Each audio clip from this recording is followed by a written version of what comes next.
All right, I'm about to do some black printing of my Canon Tramway. So what I'm gonna do is these are the print that I did, I think, a few days ago. And then I'm gonna print the black and hopefully we'll get a perfectly, well not perfectly, but a pretty nice image on top of the red aligned. So first step is to ink the block. So I'll get my trusty ruler. And this takes definitely a bit of practice to figure out how much ink you need to use. You won't put too much on there because the details will disappear. But too little, then you get gray splotches. So what I've learned and what I've remember from the teacher telling me is that you kind of want to get to the consistency of like that soft side of Velcro, and it pulls on the roller a little bit. So once you get that, then you roll onto your block. I was going two directions before, but like up and down, but I felt that just going horizontal with this bigger black block was just fine. It actually looks really nice on the block itself.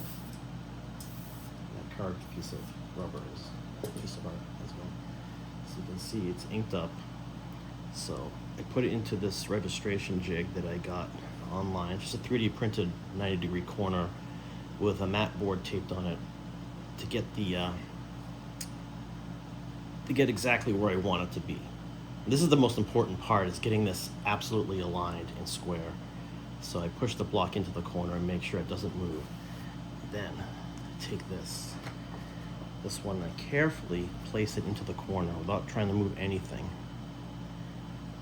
Get it in there, make sure it's aligned, and I just drop it onto the block.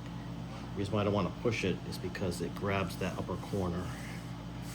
And this is the Baron that I'm using instead of a hand press, because I just find it works. Well, I never use a hand press, so I can't speak for that, but this works just fine. Just a speedball hand bearing. And we go over this. There's really no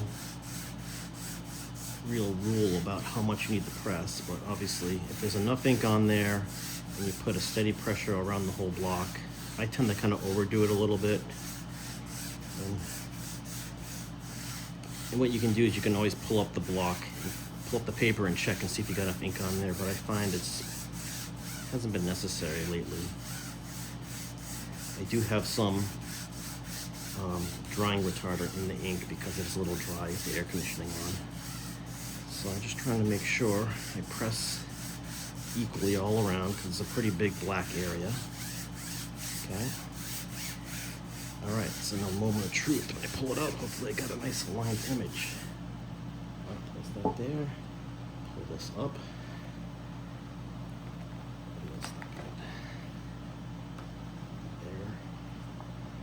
There we go.